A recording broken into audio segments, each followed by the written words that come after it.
So I'm going to talk about pipeline as code. I've been doing pipeline as code for about a year and a half now. So this has been a journey for us, and I hope you learned something from it. My name is Kris Buytaert. I'm, for those who don't know, the person who, together with Patrick DeWitt, started DevOpsDays back in 2009 in Ghent. My background is I used to be a developer. I wrote code in all kind of languages.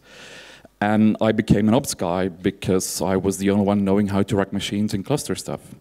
I run a bunch of conferences, including Config Management Camp. We're going again in Ghent right after FOSDEM. And this is what we did before. We did build automation, we did test automation, infrastructure as code, security as code, monitoring as code. But we were manually doing our pipelines. I'm going to choose Jenkins as an example because it's something which is really big in the enterprise. It's an open source tool with a lot of plugins, with a lot of fancy community around. But for a lot of people, the pain is that it's user interface focused. We click around. The use case I have is that we have a couple of teams who are building similar projects of software, PHP, Symfony, Python, Django, and people move from team to team, and they want to be seeing the same patterns when I deploy stuff. We have a lot of pipelines. When we start a new project, we used to go to the Jenkins user interface and to create new project, copy from. We were dirty clickers. We clicked around and copied pipelines. Pipelines that looked like this, and they became more complex. In a lot of environments, the pipeline goes straight. There's source, there's production. We're in Europe. We have a software as a service platform. And pretty much every one of our customers wants it on-prem. They go at different speed. It's difficult. So we need to create a pipeline. For every pipeline, we copy the old job. We update the new job. We don't update the old job. A mess happens. People don't have time to refactor it. So we tried fixing that. This is a long time ago. We were heavily invested into Puppet. We still are.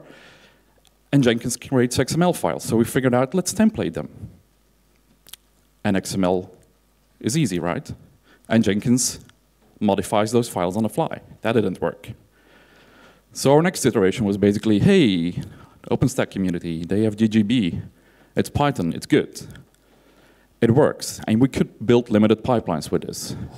And then OpenStack figured out, hey, we're not going to do this anymore.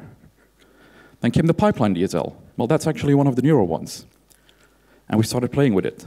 And it's really good if you go straight, if you don't have turns left and right. And it was buggy, because once the pipeline was running, I put it on hold, all my resources were gone. So we kept looking further. And we ended up using the Jenkins job DSL. It's groovy, it's flexible, it's well supported, and it actually allows us to build much more complex pipelines than with Jenkins files. So what we're currently doing is basically for every single type of project, we have a pattern. We have the source code in Git, and we rebuild every single pipeline when there's modifications in those source codes. We've structured folders. We now can easily go to pipeline isolated, not being purged. And this is what a pipeline looks like. This is a really old example, but it's code. We can see how many archives there are. We can see what's happening, where the source is coming from. And we can actually track the changes in those pipelines. So a really easy readable pipeline is now a couple of jobs listed. Every single pattern has a couple of these jobs: a checkout, a test, upload to repository, deploy. And every single of those things is identical. So now we have a library. And every type of project, whether it's a Drupal project or if it's a Symfony project or Python, they use the same error handling. They get the same mails. People from all over the organization get similar feedback when they build something or when it fails. There's other tools doing this also. Some of them require you to become an enterprise YAML engineer rather than somebody who writes code. But Jenkins is not the only tool doing this. So we had a problem. We wanted to be able to scale our deployment infrastructure, and now we have it solved.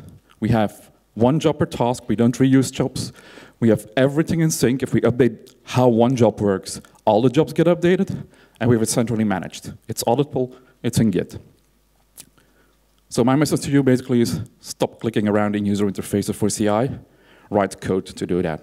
It's easy. So 15 more seconds. Thank you.